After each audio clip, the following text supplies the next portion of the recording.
polite golf clap there, wasn't there, at the beginning? Great to be here. I couldn't make it here yesterday, but very excited to be here on a Friday at the end of the week. I'm going to talk about leading for a culture of innovation. My name's Simon Bray. I work for a company called the Rise Group. First thing I want everybody to do is just stand up, though. Rise. Yeah, rise up. Rise up. Rise up, right? We own that. And turn and face the person next to you. Turn and face the person next to you. I want you to put your arms out like this. Okay, put your arms out like this. Look long and lovingly into their eyes. And just lean forward and give them a big manly hug. Okay, big manly hug. Sit down. Sit back down now, sit back down. Some of you looked at me with absolute horror when I said that. Some of you are sort of still hugging at the back. I just want to sort of set the tone for the next half an hour or so. This is going to be interactive. I'll ask you questions, and if you've got questions for me, please sort of shout out as we go. A little bit about me and our company. I'm here, and as well as Kim from the Rise Group. We are a capability and consultancy company, and we specialise in culture. And we think culture is the oxygen of organisations. We do lots of work around leadership, innovation and learning. And we work with lots of different companies. This is our client list. And what I'm really going to try to do today is try to share with you some of the learnings that we've found from working with these companies.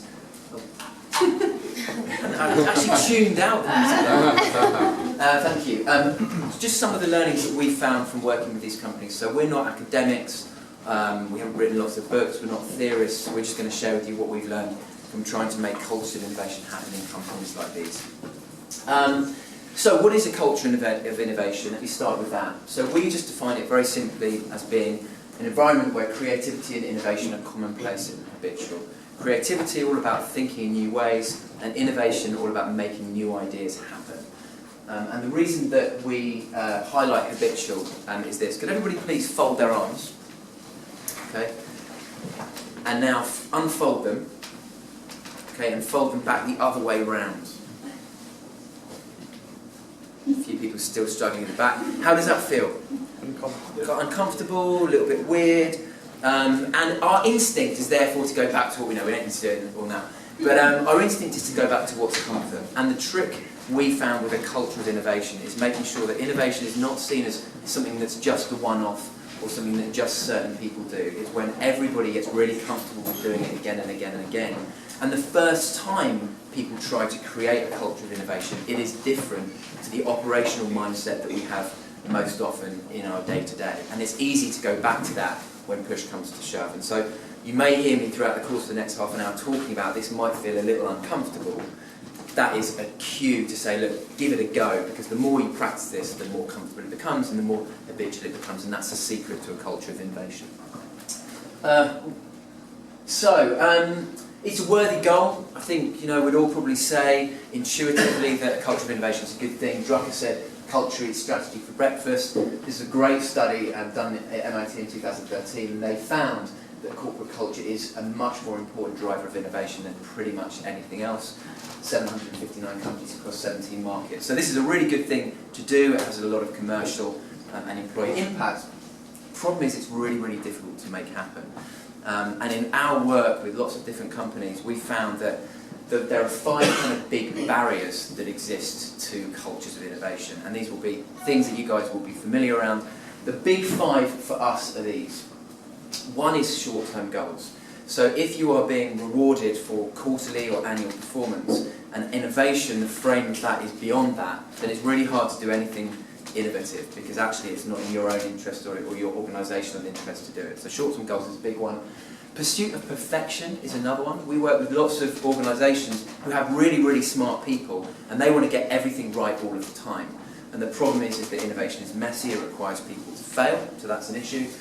A lot of people think that it's okay just to say we're going to do innovation, but actually they're not skilled up to do that. They don't invest in training programs and development, so they don't know how is another one. A lot of people say, I haven't got enough time. I'd love to be innovative, but actually I'm really, really busy, so how am I going to do that in the day-to-day? And then the final big one is the fear of failure. People know what's worked before, and therefore aren't necessarily prepared to take a gamble on the future and try something a little bit different. So these are 5. I'm sure everybody would agree. What I'm going to try to do today is share with you a framework that helps us address these 5.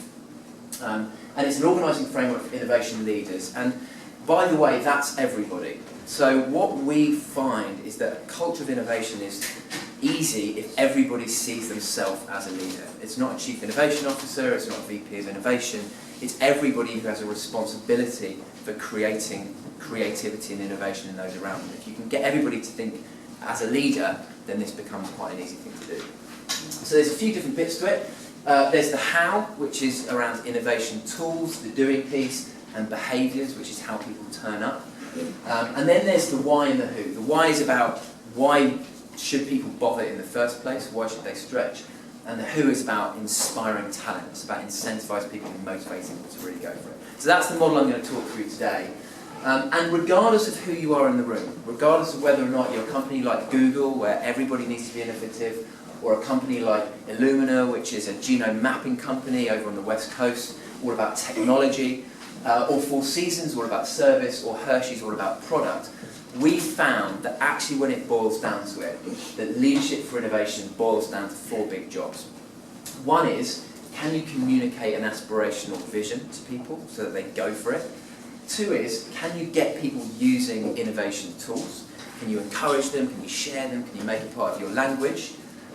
3, can you adopt and role model the right behaviours? And then finally, can you kind of recognise innovation when you see it so that people create a strong attitude around it?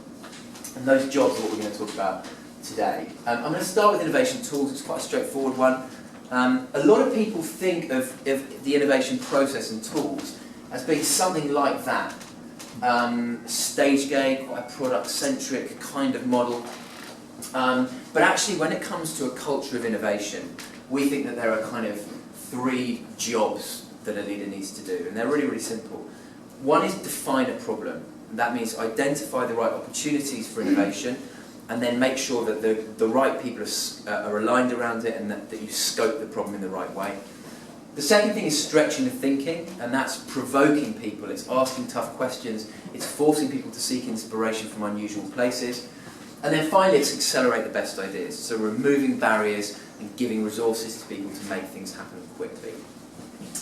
There's lots of tools that you guys will be familiar with against these different areas. And the one I want to kind of double click on today is stretching the thinking. I'm going to ask you a couple of questions. Have a look at me, okay? And I want you to tell me what car you think I drive. Don't drive? A Prius? Not sure what that says about me, but so a Prius. Say again? A Tesla? A Tesla? A beat up Honda. A Neon. I was hoping Ferrari. Thanks very much, BMW. All right, so the next question is, what's my favourite food? McDonald's. I like that. Prius driving I like that. McDonald's. That's innovation. Sushi. Sushi, maybe? Ice cream. Ice cream? Burgers? I think it's the same word that people call it. Thai food, maybe?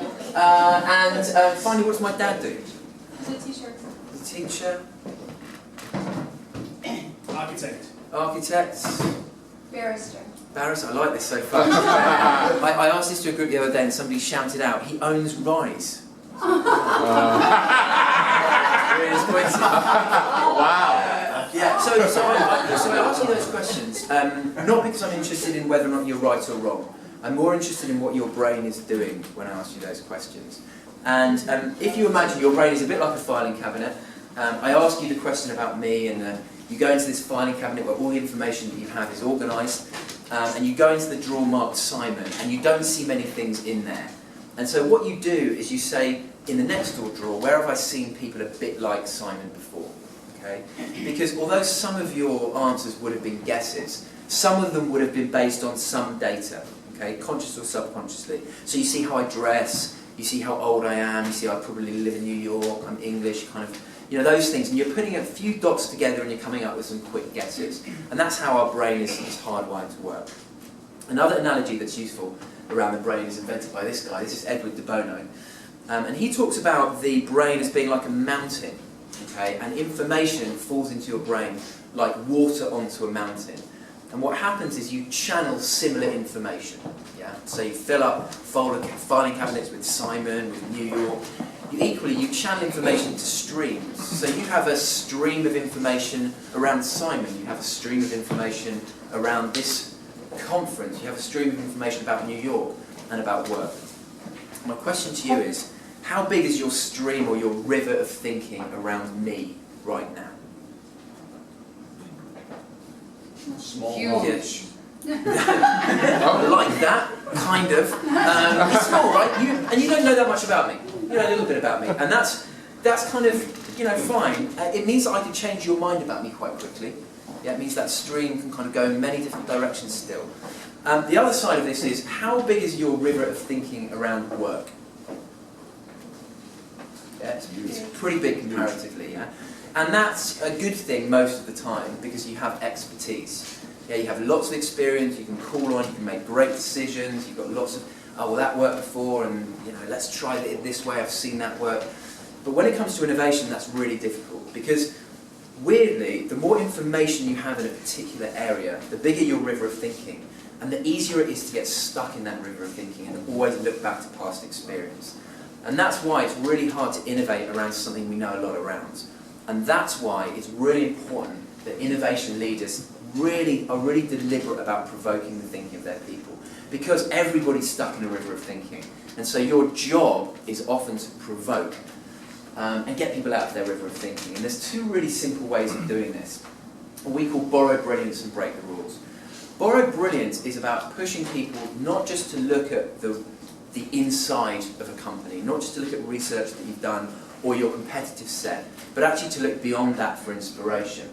This was the Speedo suit that got banned in the Beijing Olympics because it was so successful, and they asked themselves, where else in the world do things go fast in water? They didn't say, who else is building or is creating really fast swimsuits? They said, where else in the world? And they went to the shark skin, and they built this shark suit, which is actually not made of shark, but it mimics shark skin and is able to reduce drag and was hugely successful. So as an innovation leader, you can push people beyond just the competitive set and ask them to really seek inspiration from you in different places.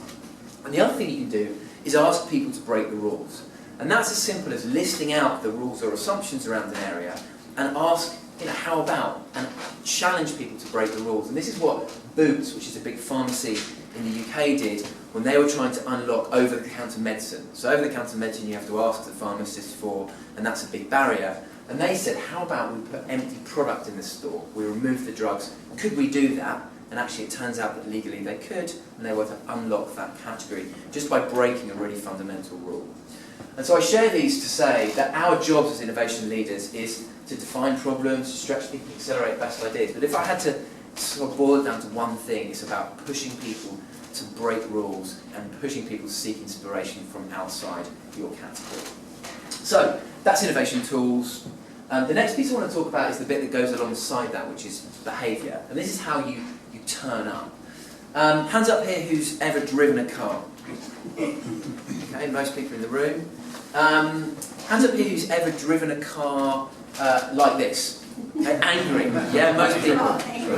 This is an angry man. It's a little notation, angry man. And when you're angry and you're driving, you're following the same process that you do every time. But when you're angry, it doesn't seem to be quite as fun. It doesn't seem to be quite as easy. All the lights are red. All the other drivers are idiots. The weather's bad. Everything seems to be going wrong. And your outcome and your experience is dramatically affected by how you are. This guy, he's a groovy driving guy. Terrible picture. But he's driving relaxed. And when you drive relaxed, everything seems to go well. There's a red light, no big deal. It means I can listen to this song a bit longer. Your attitude is quite different, and that's as a result of you turning up in a different way, not because you're driving in a different way. And I say this to introduce the being and the doing of innovation. The doing is what we just talked about. It's the process you follow, it's the tools that you adopt, and so on. But actually, really what makes the difference is the being, and this is how you get people to turn up. And there are two big behaviours which we think are super important to unlocking this, and they're riffing and indicating. Riffing is the behaviour of taking a new idea when it's vulnerable and it's just come out, and giving it the benefit of the doubt and exploring its possibility for a finite amount of time and seeing where you end up. And the reason it's so important is because in business and in life, we're really good at killing ideas. Okay? So what kind of things have you heard people say to new ideas that kill them early? We did it before and it didn't work. Tried it before and it didn't work, bang, you kill an idea, yeah? There's two that I hate because I hear from the same person. Why is nobody else doing this? And didn't somebody else already do this? Right. So frustrating, and that's fine because sometimes it's okay to judge like that. But when you're trying to unlock new ideas for a finite amount of time, if all you're hearing is that when an idea's just come out, then actually you kill the possibility in that. And maybe that judgment is okay, but let the idea brew for a little bit. You know, you look at the big innovations of our world, I bet you the Ubers, the Airbnbs, the iPods, all these kind of things didn't come out fully formed. They came out at the beginning and it would have been easy to kill them, but actually they were allowed time to germinate and be kicked around for a little bit. And that's why it's important to riff. It's why it's important to reserve judgment, to listen to other people's ideas and just see where they end up as a bit of an exercise. So that's what we mean by riffing. The second piece is indicating. So what would happen if you riffed off every idea all of the time? You'd never get anything. Yeah, it would be stupid. Yeah, we'd go out of business, we'd all become homeless, it would be a nightmare. Because we'd just be exploring ideas. We'd be in that crazy-tivity world where every idea is a good idea and we'd never make any decisions. So there's a time and a place for this. And the time and a place is kind of controlled by what we call indicating. And indicating is simply letting people know when you want them to be building ideas, riffing, and when you want them to be judging ideas. And these two worlds don't mix very well. You've probably all been in a brainstorm where suddenly someone starts judging ideas. And the impact is that people stop sharing ideas because they're worried about being judged, and they certainly stop saying crazy ideas. And so indicating is about saying to people, look, for the next 20 minutes we're going to be building ideas, let's see where the wind takes us, and then we'll be judging. It's also about then making sure that when you're trying to make decisions about ideas, that people don't keep having ideas, because that's also kind of annoying as well. So indicating is about turning on and off riffing and helping groups of people together navigate between expansive thinking, and reductive thinking, if that makes sense. So these two behaviours are super important. In terms of indicating, there's sort of three ways that we think you can do it. Using your environment to indicate how you want people to be. Using props. We have lots of clients who use physical props to signal to people that when they want them to have new ideas. I mean, this is a great story. This is a high-tech innovation tool that I'm going to reveal to you today. Has anybody here seen or probably know the TV show Lost? You know the TV show Lost? Ridiculous. If you've never watched it before, it's a ridiculous TV show because some of the ideas they came up with to keep it going were the most ridiculous you've ever seen. They were like, time stopped, islands disappeared, polar bears appeared on the beach, all this crazy stuff. And one of the ways that they unlocked those new ideas was they had this stick. And this was the stupid stick, okay? And in a Lost brainstorm, whenever you had a crazy idea but you wanted people to go with it for a bit, you would pick up the stick, and that meant that nobody could kill or laugh at your idea. They had to give it the benefit of the doubt and go with it. And you can see how that might have unlocked some crazy ideas. I'm not saying that stopping time and doing ideas was good actually in Lost, because it's kind of annoying. But the principle is giving people permission to have crazy ideas and run with it is quite a powerful thing to be able to do. And then the final piece is words. And we have to be careful with words in business because we often just use this when we're sharing ideas. And when we use this, it defaults people into a judgment. We ask them what you think, you're going to tell me if it's good or bad. But sometimes that's not useful. Sometimes you want people to help you build ideas, and therefore this language could be much more helpful. And so again, a big kind of tune-up for this group might be just to think about the language you're using when you're sharing ideas. Be careful about just saying, what do you think?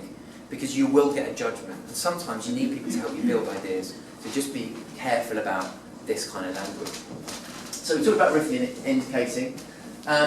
The next thing for us is about stretch purpose. And this is all about giving people an aspirational purpose that forces them to stretch. you know, a lot of people talk about selling more product or selling more services. How can we, you know, increase our revenues? How can we hit our targets for this quarter? And that's not that motivating. It forces you into a river of thinking about how are we going to sell product. And actually, if you can elevate your purpose to a much more human issue, then it does two things. One is it broadens the set of solutions that you can adopt, but also it's much more motivating. It means people put much more effort in and they're prepared to stretch and invest. And so just to bring that to life, you know, here are 4 companies that are pretty well known for having quite aspirational, you know, visions for their companies. You know, you look at IKEA, it's not about selling more furniture, it's about creating a better everyday life. You know, Innocent, it's about making food and drink, but helping people live well and die old. Ness is about creating the conscious home, a much more interesting thing to pursue. And then Southwest, connecting people to what's important to their lives. And when you characterise what you're doing like this, it gets people much more into, well, what else could we do? And what, you know, how can I go the extra mile to really do this versus how can I sell more furniture? And actually, if you do this well, not only can it get people to perform better, but it can get people to risk their lives. So I want to tell a little story about a guy called Floyd Lee. Floyd Lee is a guy who runs a canteen in the army, okay? And Floyd Lee ran the Pegasus Grill in the First Gulf War. And it was this great canteen where the soldiers would go to get their food. Their job was to be a calorie factory, basically feeding troops 3 times a day. And the interesting thing about Floyd Lee was that his canteen was based in the red zone versus the green zone. But it was the most popular canteen. So the red zone is where you go, where the action is. Okay, that's where bullets are flying about. The green zone is where journalists are sipping coffee, and it's super safe. Everybody was going from the green zone into the red zone for Floyd Lee's canteen. And the army did a study and tried to find out why, because he had the same raw materials as everybody else. And they found that what he was talking about to his people to help them deliver an amazing experience was this. He said, we're not in charge of food, we're in charge of morale. And when you put that lens on the canteen, they did lots of creative things to try to deliver a better experience. And my favourite example of this is they had iced tea. So iced tea is iced tea in the army, there's no different flavour. And they had 2 big barrels. One was Georgia iced tea, and the other said North Carolina iced tea. And you could decide which one you preferred. They're obviously the same iced tea, but just as a little twist, it allowed people to have a quick experience, created a bit of banter, or I'm from Georgia, I prefer that. They put football jerseys all around the place. The staff just went the extra mile to try to create more interesting, you know, products, describing them in different ways. Sexy chocolate pudding was how they described their chocolate pudding. So chocolate pudding is in the green zone, but just a little bit more interesting. And so I tell that story just to show you, you know, how defining something in a more aspirational way can be a way of getting people to go the extra mile and can unlock creative solutions for people. So the final thing to talk about is about inspiring talent and how do you do that. And I think you're going to hear about this guy a couple of times today. Does anybody know who this guy is?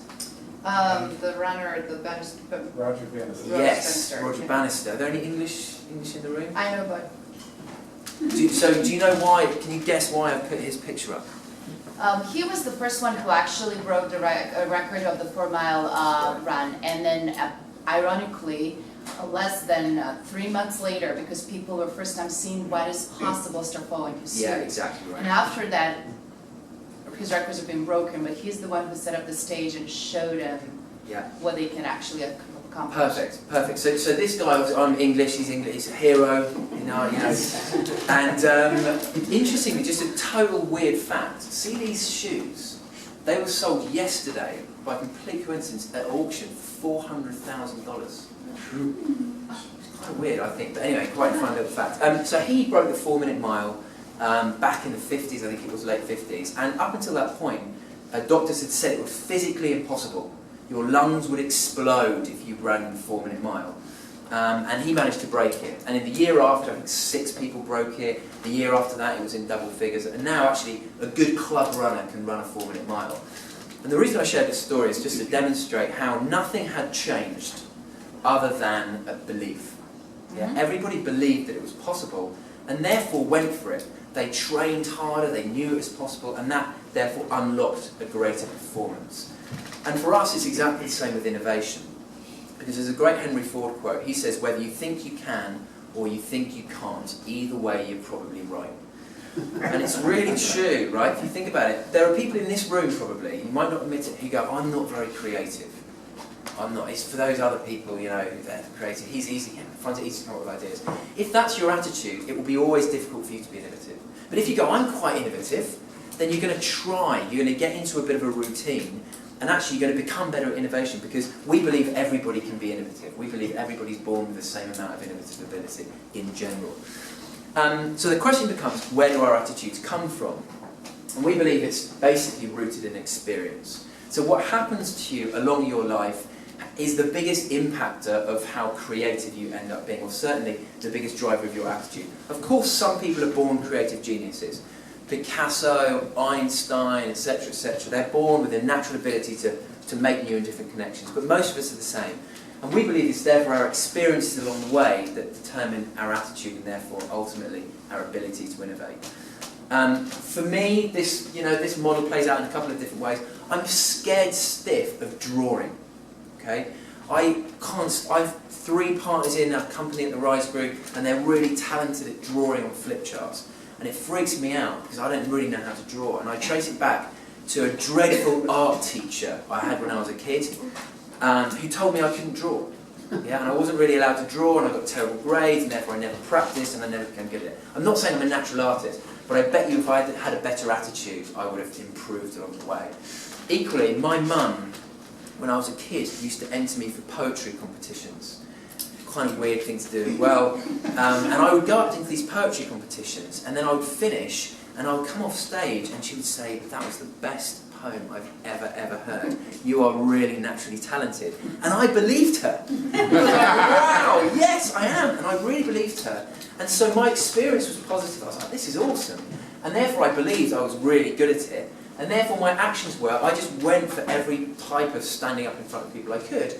And therefore I just became more confident and therefore better at it. It's not because I was born particularly good, but it was because my attitude was a positive one. And so what does this mean for us as innovation leaders? What it means is that we need to think about 2 things, I think, really simply. One is, how do you engineer positive experiences for people around innovation? So that means, for yourself, it means taking small steps. It means setting yourself up for success. It means if things feel uncomfortable, being okay with that. And it also means looking at people around in your teams and your organisations and underlining great performance, or underlining when they've tried to give them a positive experience, tuning up to people giving it a go. And then finally, it's about making failure okay. Because if people try to do innovative things and fail, it can be a bit scary, because people have taken a personal risk. So if you can make that less scary and okay, because knowing that failure is part of innovation, then actually that way you can turn negative experiences into positive experiences and make it part of the process. And that can be enough to get people to keep giving it a go. Because all of this is about giving it a go. Our most important thing is you can have all of the tools you want in the world, you can have all of the skills and the behaviours and the purpose, but unless you get people to give it a go, you're going to struggle. And as innovation leaders, the way you do that is by making it easy, making it fun, and when it doesn't work, making that okay. So that's pretty much it. That's our model. I didn't want to finish kind of with a boring model like this, but just kind of bring it all together. This is a simple way of thinking about everybody as an innovation leader, thinking about how do we make creativity and innovation commonplace and habitual. I didn't want to finish with that. It seemed a bit boring. I wanted to finish with something that gave us a bit of a bang. And I thought it might be quite fun to sing a song. And I was chatting to Kim earlier, and you know, I was sharing my love of karaoke. And my go-to song is the Kiki D Elton John classic, Don't Go Breaking My Heart. You know this? Yeah. And what I thought would be quite fun, in the spirit of innovation and trying something new and getting out of your comfort zone, I'm going to ask one person in the room to come up. We're going to stand on a couple of chairs and we're going to sing that song for everybody, okay? And I'll be Elton John, of course. You can be Kiki D. Because I know that there are some people who are looking at me slightly frightened, and maybe there's not going to be loads of hands going up. I thought it might be fun to pre-select who the person is, randomly. So underneath somebody's chair is a piece of paper with its name. So if you can reach down, people start picking their hands up. I worked in Brazil last year, and we couldn't do that game in Brazil because loads of people would start coming up. Oh, yeah, Simon! I was like, no, guys. So we don't want to do that because actually that would be A, a nightmare, but B, I'm more interested in what was going through your head. And there were voices in your heads. I saw some people kind of quite into it, this is going to be fun. Some people looking like, oh my God, I'm just going to pray it's not me, pray it's not me. Some people literally looking at the back door, can I make it? Can I go to the bathroom? Forget this conference, I'm out of here. And that is what happens when we're asked to do something a bit new and a bit weird. Okay? And that's why I'm going to close by talking about our final behaviour, which is taking a risk. And when we feel that kind of nervousness, our instant reaction is to go back to what we know or to run away. And so I exaggerate that, but that is what happens when you try doing innovation. When you try sharing tools, stretching the thinking, riffing and indicating, telling people about higher purpose, talking about attitude loops, actually it's easy for people to look at you like you're a bit crazy, and then you just go, oh, I'm just going to do what I always do. And that's why, to really unlock innovation, it requires us as leaders to take a risk. Organisationally, to be okay if some ideas don't work commercially, but most importantly, personally, to go there first, because if you go there first, people will follow, and that means sometimes putting yourself out there, trying new things, because for me, the most inspirational leaders are the people that go there first. It's hard to tell people to be creative or have fun without doing it yourself. So that's the last thing I want to share about, which is talk about risking. Hopefully you can see how this model kind of ticks off some of these big barriers. We talked about short-term goals. Well, actually, if you're thinking about a bigger purpose, then that can help people get beyond that. If you're talking about, I don't know how, and it's not enough time, there are innovation tools that can help with that. Fear of failure is all about that attitude loop, creating positive experiences and reframing failure. And then creative behaviours is actually getting rid of perfection. It's about saying we want to be perfect, but for moments we may not be perfect, we may just be expansive. So, I think I'm out of time. Thank you very, very much for listening to me on a Friday morning. I believe these slides are going to go out and be made available, so by all means, do them. And if you've got any questions for me or want to continue the conversation, here's my email. Again, thanks very much for your time.